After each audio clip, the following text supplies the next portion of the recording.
momentos en que la humanidad sufre con tanto desamor. El hambre, las guerras, el vicio alimentado, la violencia en nuestra ciudad. Esta emisora lleva hasta usted momentos de amor, paz y alegría, a través de un programa hecho con cariño para su corazón.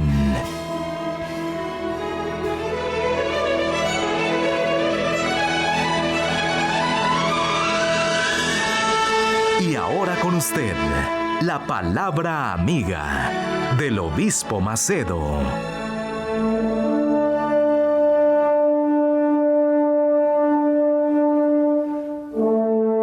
Olá, meus amigos, Deus abençoe. E abençoe abrindo o entendimento, arrancando o Deus deste mundo que bloqueia, que cega o entendimento das pessoas. Que o Espírito Santo venha agora, nesse instante, remover a cegueira que por acaso esteja no seu entendimento, para que você possa compreender, entender e conhecer o Deus de Abraão, de Isaac, o Deus de Israel, para que você possa conhecer Jesus como ele é. Uma coisa é você ter informações de Jesus, informações do Deus de Abraão, do Deus de Isaac, de Israel. Outra coisa completamente diferente é você conhecê-lo pessoalmente, você ter uma experiência com ele. E quando acontecer isso, você será a pessoa mais feliz da face da terra, mais rica da face da terra. Pode haver gente igual, mas mais do que você não, porque nisto consiste a glória do ser humano, em conhecer e entender, compreender o Deus de Abraão, de Isaac, de Israel, o nosso Senhor e Salvador Jesus Cristo. Essa é a glória dos filhos de Deus. Só os filhos de Deus têm esse privilégio. Mas aqueles que não são podem sê-lo, desde que venham ouvir a palavra dele e colocá-la em prática. Aí sim vai acontecer essa felicidade. Bem, vamos dar continuidade aqui à nossa meditação sobre a história do rico e de Lázaro. Eu repito, foi uma história, não foi uma parábola que Jesus contou aqui, não. Jesus não disse essa parábola, não. Não é parábola. Desde o momento em que ele faz uma analogia e menciona o nome de uma pessoa que ele honrou, deixou de ser uma parábola para ser um fato, uma realidade. Aconteceu.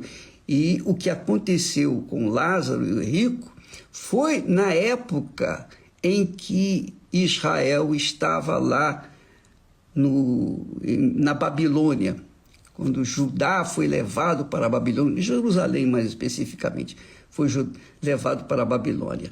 Então, sob o império de Nabucodonosor.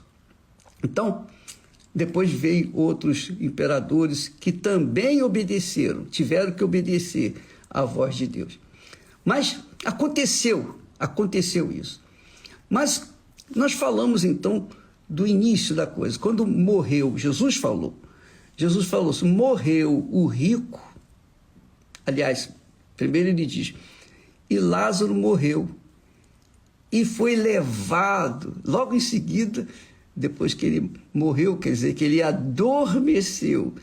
Logo após ele ter adormecido, ele foi levado para o seio de Abraão. Quer dizer, a alma dele, que havia descolado do seu corpo, foi levado pelos anjos até o seio de Abraão, onde é o lugar onde Abraão estava. Uma vez que ele estava com a fé em Abraão, no Deus de Abraão, então ele foi levado para onde estava Abraão, para onde está Abraão. Bacana, né? Já o rico, quando morreu, foi sepultado. Só isso, Jesus concluiu. E depois fala do destino final do rico, da alma do rico. Foi sepultado. Só isso. Em seguida, Jesus diz que, e clamando, olha só, lá no inferno, e clamando, suplicando, gritando, gemendo, urrando, disse: Pai Abraão, tem misericórdia de mim e manda a Lázaro que molhe na água a ponta do seu dedo e me refresque a língua. Quer dizer que o rico, cujo nome não foi mencionado, não é mencionado, porque ele não honrou a Deus, Deus também não honrou, nem mencionando o seu nome. Então ele disse: Pai Abraão, tem misericórdia de mim, porque ele viu Abraão e Lázaro no seu seio. Ele viu, quer dizer, ele teve olhos para ver. Eu creio que o corpo que a pessoa recebe aqui no mundo é para estar sujeito às matérias, sujeito a este mundo. Então, o nosso corpo necessita de água, de comida, do oxigênio, de tratamento, etc, etc, etc. Ora, quando esse corpo fica aqui, é sepultado na terra, nossa alma, então recebe um outro corpo. Porque aqui o rico diz, ele viu Abraão, quer dizer, ele tinha olhos para ver.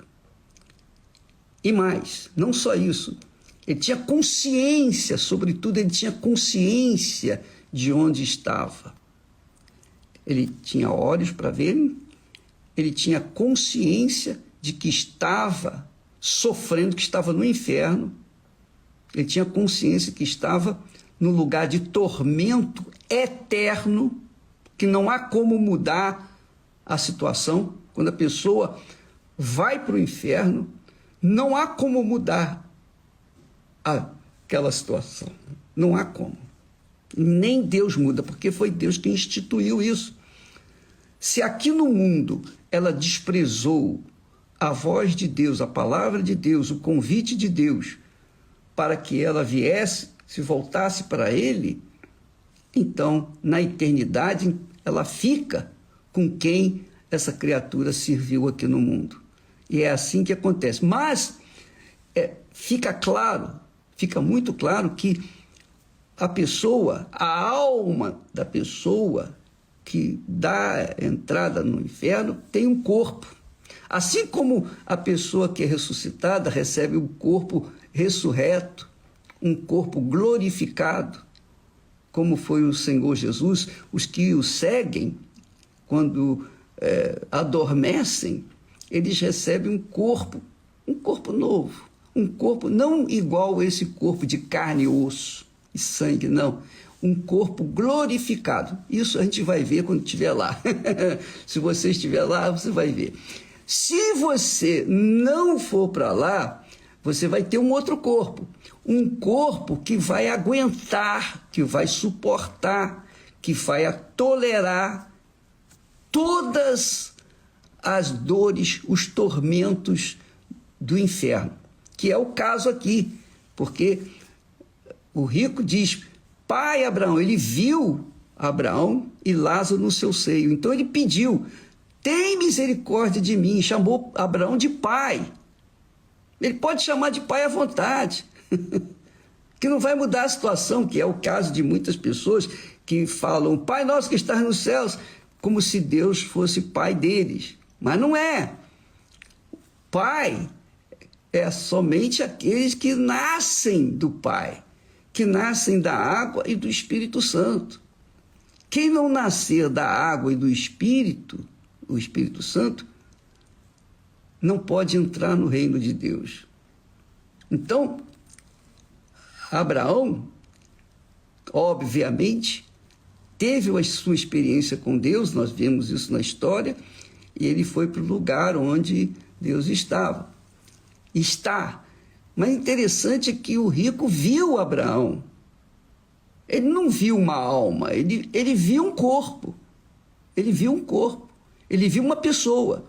Até porque, quando ele falou, quando ele clamou, dizendo, pai Abraão, ele sabia que Abraão estava com ouvidos, tinha ouvidos para ouvi-lo.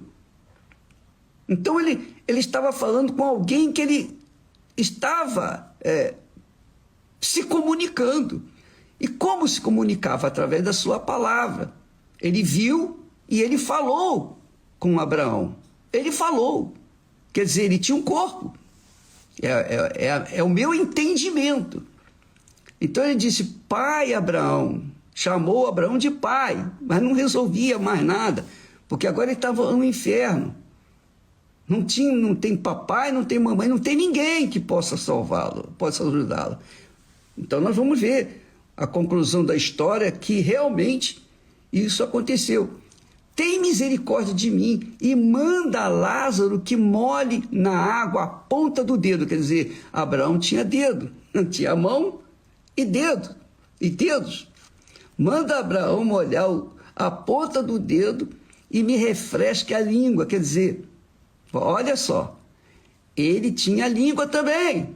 Claro, falou, ele tinha língua.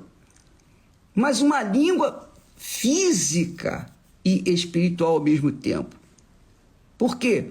Porque a língua dele estava deveras seca, sedenta. É absurdo.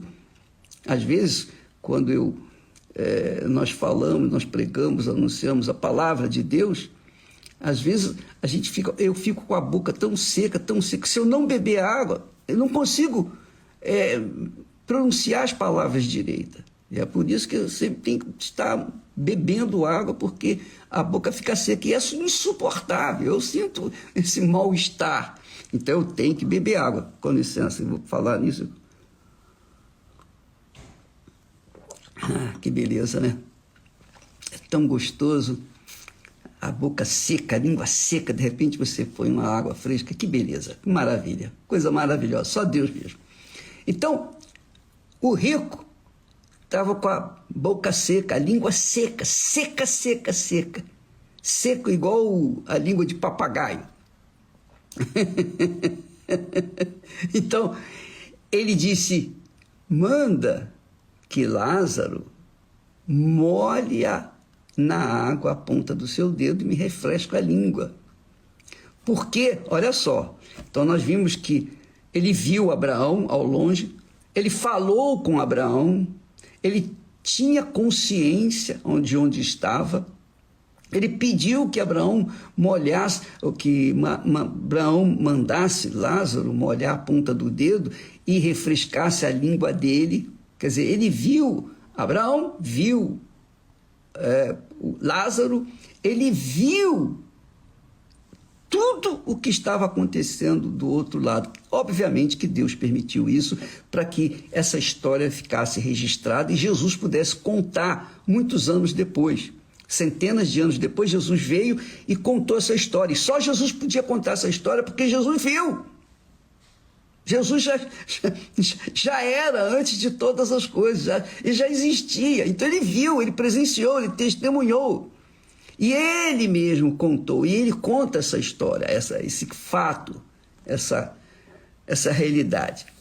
Então mostra que o rico tinha consciência, tinha olhos, tinha ouvidos para ouvir Abraão, tinha a língua que se secava, tinha dores, tormentos. Ele diz, molha na água a ponta do seu dedo e me refresque a língua, porque estou atormentado nesta chama. Quer dizer, o tormento dele não se findava. A dor que ele sentia não acabava nunca, jamais. Eu gostaria de ser um trovador para falar isso em palavras lindas, maravilhosas, mas eu sou um pregador e ignorante, eu falo do jeito que me vem na cabeça, o que Deus coloca aqui na minha boca. Mas eu vejo que ele diz, estou atormentado. Eu penso que um tormento desse, somente quem teve ou tem depressão sabe o que é. Porque a pessoa depressiva, para ela, o mundo não tem cor, não tem graça, não interessa dinheiro, ela não tem paz. Dentro dela há um tormento contínuo. E por isso muitas pessoas acabam se matando porque pensam que morrendo, esse tormento que está dentro do seu corpo, na sua alma, vai acabar, ela vai dormir, vai passar a eternidade dormindo. Mentira, isso é coisa do diabo. Nunca a pessoa vai descansar, nunca, jamais, em tempo algum. Morreu, minha amiga, não termina, começa uma vida nova, ou com Deus, ou lá no inferno, junto com o diabo e todos os demônios. Então ele diz assim, ele diz, estou atormentado nesta chama. Quer dizer, mesmo estando a sua alma no inferno, essa alma está atormentada sempre. Quem vai para o inferno tem a sua alma atormentada 24 horas por dia, nem um segundo de descanso. Jesus mostra que quando a pessoa morre, o seu destino está definitivamente, eternamente definido. Não há como mudar essa situação. E é isso, e essa a minha, digamos assim, meu incômodo, porque eu sei que Deus quer salvar todos, mas nem todos acreditam, nem todos creem, nem todos querem. Todo mundo quer viver de acordo com a vontade deste mundo. E, portanto, o que isso vai fazer? A gente sente dor pelas pessoas. É como o apóstolo Paulo disse, eu sinto dores de parto até que as pessoas venham nascer de novo, nascer da água e do Espírito Santo. E é isso que eu sinto também, dores de parto. A gente fala, a gente ensina, a gente prega, a gente orienta, a gente dá o que a gente tem recebido de Deus. Mesmo assim, muitas pessoas, a maioria, não fazem caso disso e seguem as suas vidas. Mas, depois que morre, não tem mais jeito, não tem oração. Não há oração, não há... Não pensa, a pessoa jamais pode pensar, eu vou para o purgatório lá, vai ter uma chance. Não tem de purgatório, não existe purgatório. Não adianta a oração. Você pode dar toda a riqueza do mundo, você pode dar tudo que você tem para tentar ajudar a alma do seu ente querido, não vai fazer nada, não vai resolver nada, zero. Oração, jejum, vigia, nada vai mudar a situação da alma que parte desta terra. Se estiver com Deus, está na glória, mas se estiver no inferno, vai estar atormentado pelo resto da eternidade. Você já imaginou? Não vai ter fim. E lá no inferno ninguém vai poder se matar. A pessoa já está no final, no destino final da alma. Não tem morte. Ela já está vivendo no tormento. Quer dizer, se houvesse morte, Jesus não fala depois que a pessoa morre, se houvesse a chance de a pessoa mudar aquela situação, então Jesus não falaria que a respeito, não focaria a respeito da vida do rico lá no inferno. Estou atormentado por esta chama. Me ajude, Abraão. Me ajude, pai Abraão. Agora ele reconhece que Abraão como o pai, mas não tem mais jeito. E não adianta a pessoa querer reconhecer Deus depois que chega no inferno. Não tem solução. Deus não vai ouvir. É isso que Jesus mostra aqui. Abraão disse para ele assim, olha só que bacana. Abraão disse, filho. Abraão, já que ele chamou Abraão de pai, então Abraão também respondeu filho. Mas não disse quem era, se era filho dele. Não, não era filho dele. Filho. Filho de quem? Do diabo, filho do inferno. Filho, lembra-te de que recebeste os teus bens em tua vida. Lembra-te. E aí vem aquela pergunta, o que é que você fez com os teus bens em vida? O que é que você tem feito com os bens que Deus lhe tem dado? O que é que nós temos feito com os bens que Deus nos tem concedido? Deus vai pedir contas. Sabia disso? Você sabia disso? Deus vai pedir contas do que você recebeu em vida. Tudo. Não vai deixar nada em branco. Nós vamos falar mais a esse respeito amanhã. Ele disse, lembra-te que recebeste os teus bens em tua vida. E Lázaro, somente males. E agora este é consolado e tu atormentado. Atormentado. E eu peço que o Espírito Santo venha abrir o seu entendimento, mais uma vez, para que você venha se conscientizar de que o seu corpo, nosso corpo, tem prazo de validade neste mundo. Mas a nossa alma, ela vai viver por toda a eternidade. A alma não morre. A alma, não se esqueça disso. A alma não morre. Você pode matar o corpo, mas a alma é impossível matá-la. Não tem como matá-la. Impossível matá-la. Ela vai viver por toda a eternidade. Com Deus ou com o diabo, ela vai viver por toda a eternidade. Deus abençoe a todos e até amanhã, em nome do Senhor Jesus. Amém. Graças a Deus. Visite www.universalchurchusa.org para encontrar una iglesia universal del reino de Dios en su ciudad. También puede recibir información llamando al 1-800-581-4141. Participe y pare de sufrir.